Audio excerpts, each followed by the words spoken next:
بسم الله الرحمن الرحيم نحمده ونصلي ونسلم على رسوله الكريم وعلى آله وصحبه أجمعين.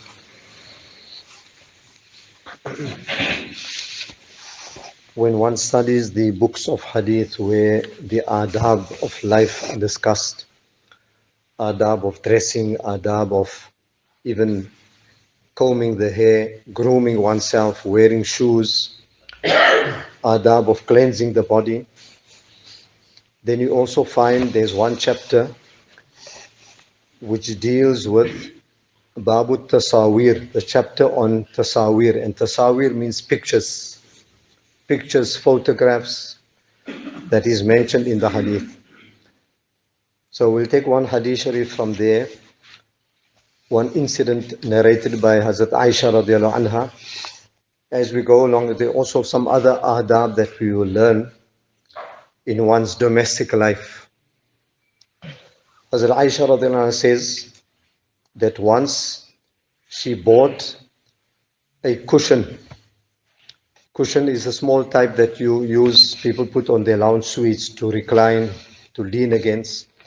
She bought a cushion for Rasulullah sallallahu alaihi wasallam. And this cushion had images, it had faces on, which were drawn on or which were sewn onto the material.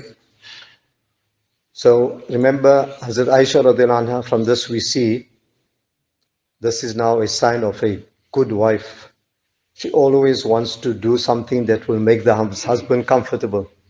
Nabi sallallahu alaihi wasallam was never one who wanted comfort and luxury. He always lived an austere life. And he would always adopt a simple living.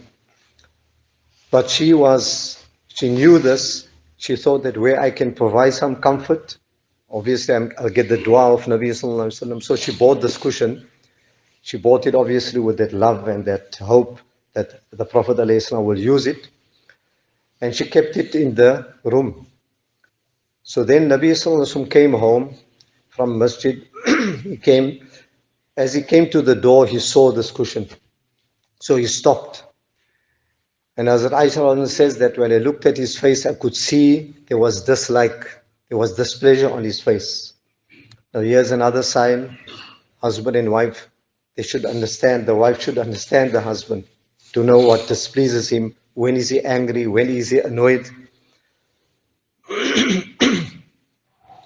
Then she said, now look at the response, look at her reaction.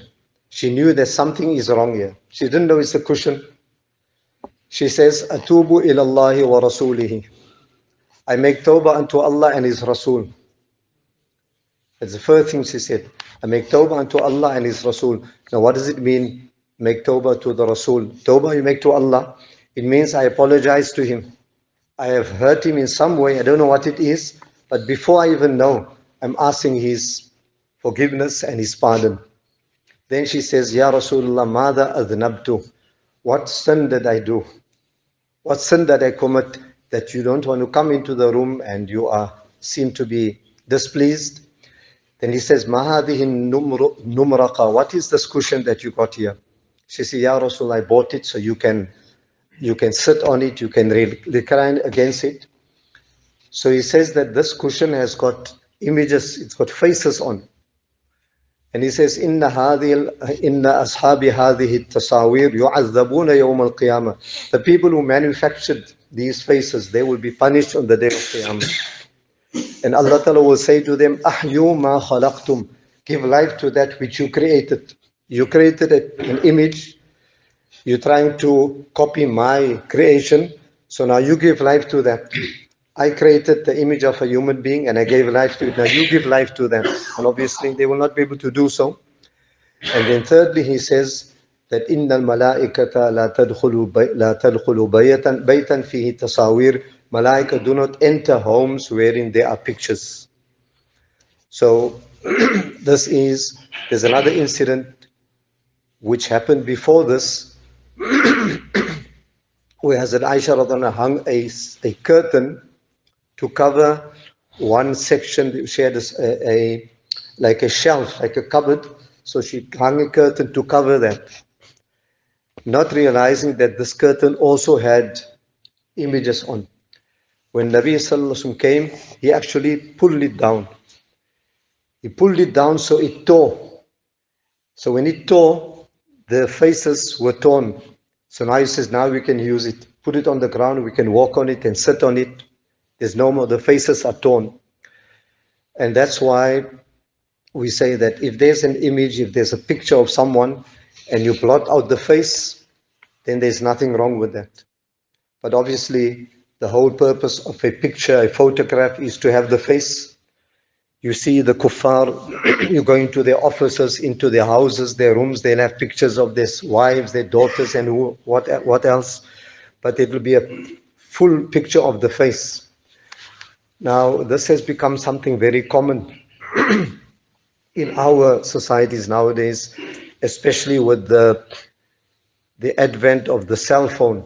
It has become so easy to take pictures, as I mentioned the other day, that when we go for Hajj, people making tawaf, people making umrah in Arafat, in Mina, wherever they may be. The phone is busy, they're busy taking photos and videos. This is not permissible, as the Hadith Sharif says. Now we must understand also in Makkah Mukarramah, in the Kaaba Sharif, before Nabi Sallallahu Alaihi Wasallam came to Makkah from Medina, there were pictures, there were images painted on the walls inside the Kaaba. Images of Hazrat Maryam alayhi salam, Hazrat Ismail, Hazrat Ibrahim. Where did they get this? That's from their own mind. They started, they just drew some people who imaginary pictures, and they said, this is Ibrahim, this is Ismail. At one stage, many years ago, people were drawing images, na'udhu billah, of Nabi Sallallahu Alaihi Wasallam, not Muslims, kuffar, and they said, this is Muhammad. But then, of course, the Muslims objected, they stopped that. So where did they get this? It's just their own figment of the imagination. So when Nabi Sallallahu Alaihi Wasallam came, when he conquered Makkah, before he entered the Kaaba, he instructed Abu Hurairah radiallahu anhu that you take a bucket of water and you wash all these pictures of the wall. It was painted, so it could be washed off. So from this we realize even pictures on flat surfaces are also not permissible. Regardless of how you make those pictures, whether you draw it with a pencil, whether you draw it with a paintbrush, with a pen, and nowadays with a camera, this is not permissible. And the malaika don't enter homes wherein these pictures are found. If you look at, I try my best, people send questions, they send me messages, and I see now on the profile they got a picture there. So I try my best to tell them, take this, remove this picture, please. So they, alhamdulillah, whoever I've said so far, they listen to me and they remove it, they put something else there. One person he came to Hazrat Ibn Abbas radiallahu anhuma, and he says that my profession is, I am an artist by profession. I draw pictures and I sell these and I get money like artists do. So Ibn Abbas told him that if you want to draw pictures of mountains and trees and scenery, but not pictures of the human being or faces. And then he says that Nabi Sallallahu Alaihi Wasallam prohibited these types of pictures. May Allah grant us the ability to understand and practice. Sorry. No, this is like